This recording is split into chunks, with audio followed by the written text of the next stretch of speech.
For the next 10 minutes, I will take you in a journey of my developmental journey. You will hear about my early years, major turning points of my life, my cultural roots, my spiritual journey, and many other things. I was born in Philippines in 1972, raised in a supportive nuclear family, and I'm the only child.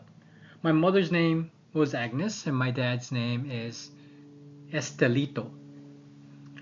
Experienced major loss and family disruption at the age of 12 after the death of my mother and my father's return to Saudi Arabia so he can go back to work and provide for me. Learned to adapt in an early age in a new family system after being adopted by my uncle, my mother's older brother, and aunt, his wife, and becoming part of a household with three younger daughters. Grew up in a Filipino household speaking Kapampangan and Tagalog. Lived in a positive and friendly community environment that encouraged social engagement. I actively participated in Spiritism. Spiritism was a religion where, on my mother's side, my family and my mother were highly involved when I was young, helped me shape my spirituality and my worldview. At the age of 4 or 5 years old, I played a lot of games. I pretended to be a hero, pretended to be Tarzan, and I grew up in a family who loved to dance. So I would imagine I'll be performing in front of people. So I did a lot of imagination when I was that age. It kind of reminds me of Piaget's cognitive development theory, which says Piaget viewed play as crucial for intellectual development, or the pre-operational stages of 2 to 7 years old. Imagination takes over with symbolic and dramatic play, role playing, which I did a lot at that age. As I said, I would pretend I would go after bad guys and shoot them and tackle them. Or I'll play Tarzan, swinging from one tree to another, talking to animals. Or standing in front of a group of people, in my mind, performing and dancing for them. So at that age, I did a lot of imagination from being a hero to a dancer. At the age of 8 years old, my grandparents, Luz and Paul, they were my second parents. I viewed them as my second parents. They taught me many lessons growing up. My grandma taught me over and over again about servanthood. She told me, Jomer, even if you're a guest at someone's house, be attentive in how you can help. Offer to clean the table after eating. If you see the trash is full, offer if you can to throw the trash. My grandfather was highly respected leader in Spiritism. So he was always engaged in conversation with people. So he taught me this: be respectful towards people who disagree with my beliefs. He said people will disagree with you, but always be respectful towards that person. The picture at the bottom was my first communion. I attended a Catholic school. I think I was first or second grade at that time.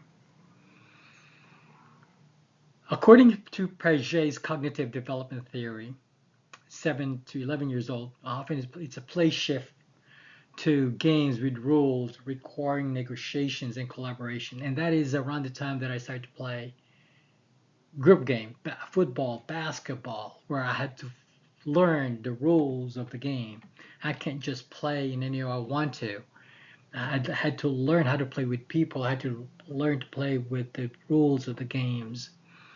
I couldn't do what I was doing when I was 4 or 5, just me and my imagination alone.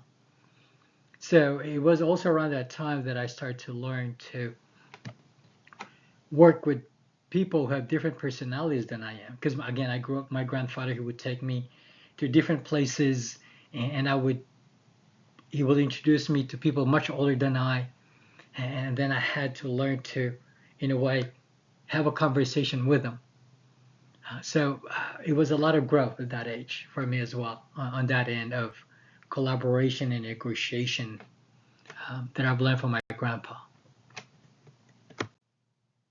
At the age of 12, it was a very significant time of my life. A lot of self-awareness. My mom passed away. She was about 38 or 40 years old. As I said earlier, my father returned to Saudi Arabia. And then I was adopted by my uncle, my mom's older brother, and transitioned into a new family system. It was very challenging for me at that time. Kind of everything that Bowlby's attachment theory says the loss of primary caregiver, which was my mom, disrupted secure attachment, which it did, and then contributing to emotional self-reliance and difficulty expressing vulnerability. I went through all that. I lost my mom. My dad is away.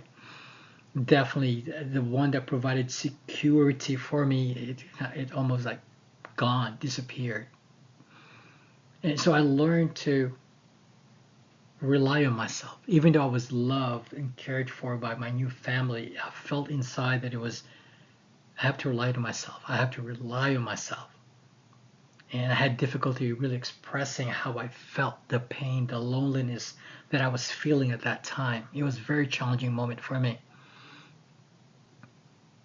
It also kind of talks about the developmental domains impacted, my social emotional, right?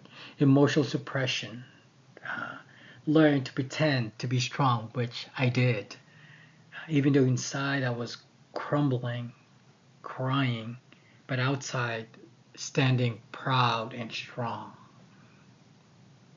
The cognitive part developed a mindset of independence for self-protection. I did that as well at that age.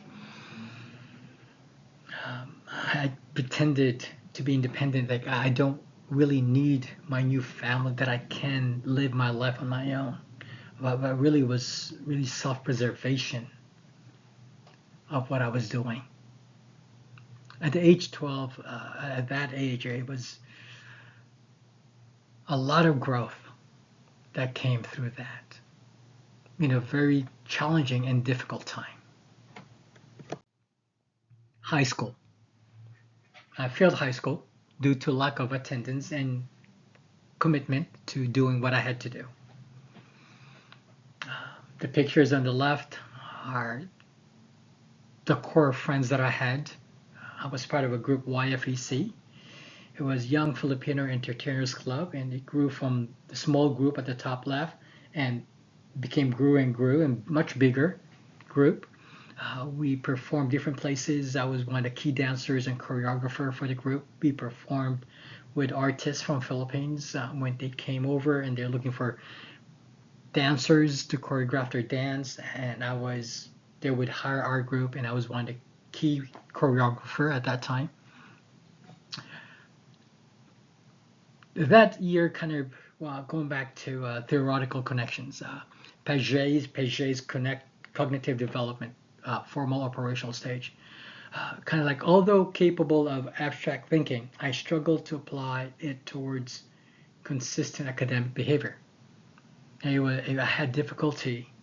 I knew what I had to do, but I struggled in doing what I had to do to apply consistently what the things that I knew would help me. It also affected my cognitive, which is difficulty with focus, planning, and follow through. And social emotional, it lowered my confidence and motivation as well. So high school, definitely, as Piaget cognitive development says, it was around that time where I knew what I had to do, but I struggled to do what I needed to do, and that affected my education, my high school education, and it led me to dropping out of high school. At the age of 20 was around the time when I embraced my responsibility to grow, to improve my life. So I committed to self-growth through books and training courses. I was influenced by Tony Robbins, Krishnamurti, Jack Canfield, and other ones as well. It was around the time that I joined U.S. Navy.